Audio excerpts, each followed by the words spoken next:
Aujourd'hui, direction Forbach, où j'ai pu rencontrer Marina D'Amico au sein de son école de musique et d'art de la scène. Marina, on t'a découvert, t'avais quel âge? Je sais plus à quel âge t'avais participé aux premières émissions de tête. 10 ans et demi à Canal J. C'était l'émission Yap Yap. Et aujourd'hui, t'en as? On est obligé de dire. Non, on va pas dire, non, c'est pas grave, on dit pas. 32 ans, écoute, voilà. 25. Quel recul tu peux avoir sur justement ce que tu as monté jusqu'à présent, artistiquement et en tant que femme d'affaires aussi? Okay. Beaucoup de fierté, si je peux dire ça comme ça, parce que je suis partie de... En tant que prof de chant, je suis partie de pas grand-chose. J'avais au début, j'avais 5 élèves. Et c'est vrai qu'au début, on se pose des questions. Est-ce que c'est comme tout le monde quand on démarre quelque chose, quand on va dans l'inconnu, on se demande si on doit continuer ou pas, si déjà ça plaît aux gens. Et c'est vrai qu'au fur et à mesure, j'ai eu la chance que les gens me fassent confiance. Et ça a monté. Et puis aujourd'hui, on a un beau petit nid dans l'école, quoi. T'as combien d'élèves actuellement? Il y a une cinquantaine d'élèves en chant. Et après, dans toute l'école, on est plus de 150. Ah ouais? Ouais. Oui, donc là, ça a bien... ouais. Moi, je me souviens quand tu avais ouvert ton école à Sarreguemines. Oui, c'est ça. C'était le premier local, je crois. Hein, oui, avant, j'ai commencé dans une... alors, j'ai commencé au conservatoire à Frémin-Merlebac d'abord. Puis après, j'étais dans un magasin de piano à Sarreguemines. Et après, j'ai ouvert mon école. En 2019, t'avais tout juste la vingtaine. Oui. À 20 ans, se lancer en tant qu'entrepreneuse, ça t'a pas fait... Enfin si, ça fait peur forcément. Si, ça m'a fait peur, ouais. Mais le retour de ton entourage, surtout, qu'est-ce qu'il a été?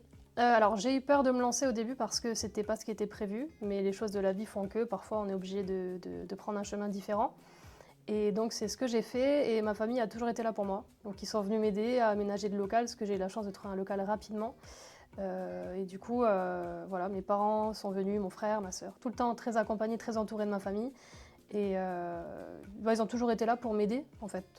Voilà, psychologiquement, voilà, ils ont toujours été là. Et puis, matériellement parlant aussi, hein. Pour faire les travaux, allô papa, tu viens m'aider, j'arrive.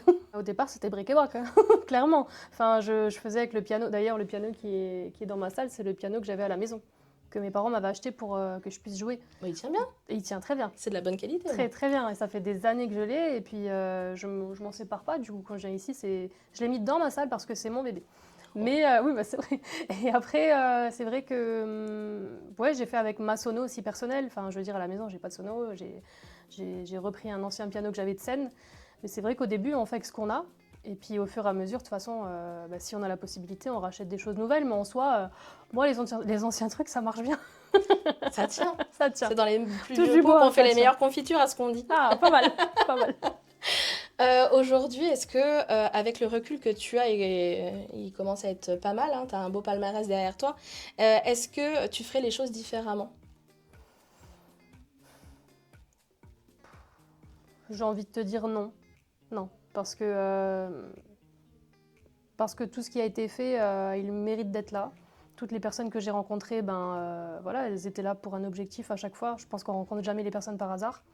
Donc tout ce que j'ai fait, je pense que je le referai de la même manière, peut-être parfois avec un peu plus de recul.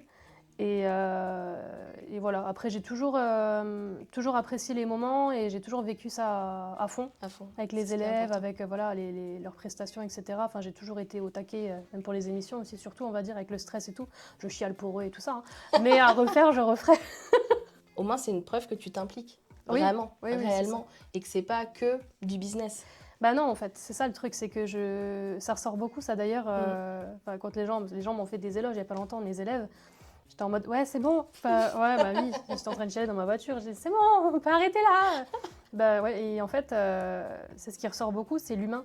Enfin, moi, en fait, quand il y a un élève qui part, voilà, j'ai de la chance de mettre sur les réseaux sociaux et très souvent, j'ai des gens qui me contactent pour prendre le créneau. Je touche du bois parce qu'on ne sait jamais combien de temps ça dure, tout ça.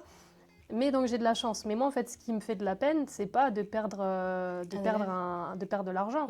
C'est de perdre un élève avec qui j'ai créé des liens pendant longtemps. Une personnalité. Voilà, c'est ça. Après, comme dit, voilà, c'est la vie, il y a des gens qui viennent, qui partent. De toute façon, ce que je dis aux élèves, la porte reste toujours ouverte. C'est comme quand on est petit, on essaye plein d'activités jusqu'à trouver la bonne. J'ai fait de la gym, j'ai fait de la piscine, jusqu'à trouver le chant et le piano, quoi. Ouais, c'est ça. Alors après, c'est pareil. On sait que c'est un milieu qui est hyper dur.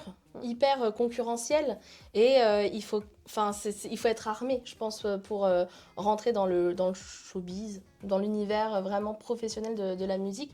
Est-ce que tu les prépares aussi, ces jeunes-là, à affronter ce qui peut arriver? Oui, ouais, je suis obligée. Parce que moi, je suis passée par là. J'ai eu la chance d'avoir mon père qui était aussi très présent et qui faisait très attention à ça.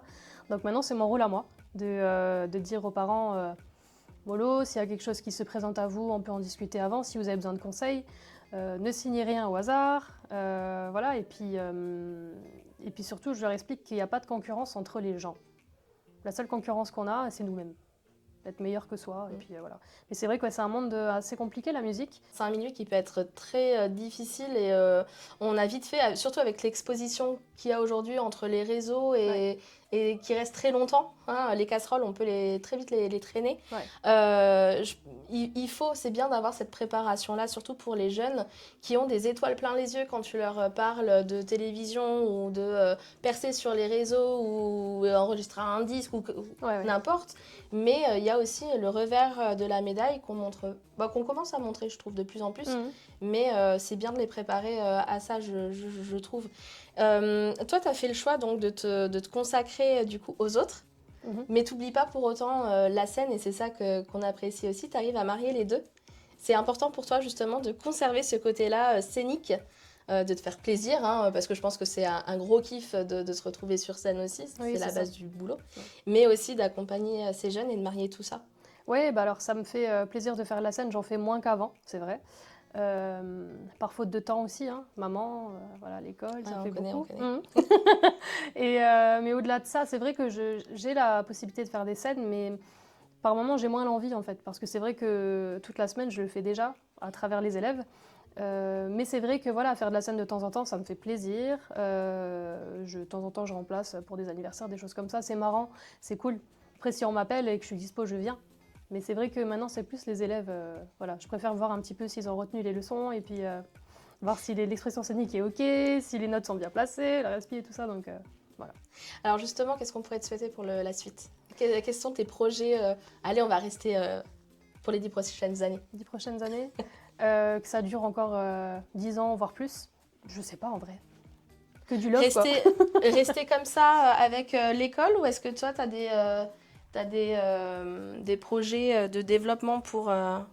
Non, alors j'avais toujours rêvé de créer ma propre école dans un bâtiment, etc. Mais en soi, je suis très bien ici à Forbach, donc que ça dure longtemps et que les élèves me fassent confiance encore des années et que surtout ils s'épanouissent. Moi, je trouve ça beau de voir des tout petits bouts de chou là, devenir ado, devenir adulte, et puis le temps qui passe. C'est ça. Voilà, juste que tout continue et que ça continue dans la même vibes. Voilà. Et en matière, justement, là, tu as aussi la casquette de coach aussi et de découvreur de talent, si on peut dire ça comme ça, enfin de jury pour les castings The Voice. Ça, tu te vois aussi continuer et rester quand même garder un pied dans cet univers-là? Alors, j'aimerais bien, vu que je suis coach vocal pour The Voice Kids, ça, c'est un truc que j'aimerais faire encore longtemps. Parce que c'est génial, tu retrouves l'adrénaline du plateau. Je l'ai fait il y a 12 ans. Donc, c'était ouf. C'est les mêmes personnes, les mêmes techniciens. Donc, tout le monde, salut, ça va? T'as l'impression d'être à la maison. Quoi. Ah ouais, complètement. Complètement. Et donc, ça, j'aimerais que ça continue aussi, d'ailleurs, pour me souhaiter à moi. Et c'est vrai qu'alors, jury, donc j'étais dans le jury, mais je préfère dire quand même que, même si Bruno a dit que oui, je faisais partie du jury et que je l'aidais, je préfère dire que moi j'étais là en tant que coach vocal et je notais à côté en fait ce qui pouvait être amélioré pour les gens. Voilà. Mais c'est vrai qu'être le petit bras droit de Bruno le temps de 3 heures, ça m'a fait plaisir. Ouais. C'était génial. Super. Écoute, merci beaucoup Marina. Je vais te laisser parce qu'il y a des élèves là qui attendent ton coaching justement. Il y a le show de l'école, c'est le 4 juillet. Le 4 juillet, ouais. Donc c'est sur la scène du carreau, donc on est à domicile, quoi. C'est ça qui est cool. C'est ça. Et on va y retrouver l'ensemble des étudiants, ou il va y avoir des guests ou... Alors non, il n'y aura pas de guests. Il va y avoir tous les élèves en chant, en batterie, en piano, en théâtre, en éveil musical. Voilà, il y aura toute la populace. Voilà. Et petit rappel, donc 4 juillet à quelle heure? 4 juillet à 19h. On note. Au carreau. Merci Marina. Merci à toi. Et n'hésitez pas à suivre Marina sur l'ensemble de ses réseaux sociaux. Quant à nous, on se retrouve la semaine prochaine pour un nouvel épisode de Mirabelle et Bretzel. Et puis, Tous les épisodes sont disponibles sur les chaînes YouTube et Spotify Mirabelle et Bretzel. N'hésitez pas à vous abonner et à lâcher des likes. Ciao!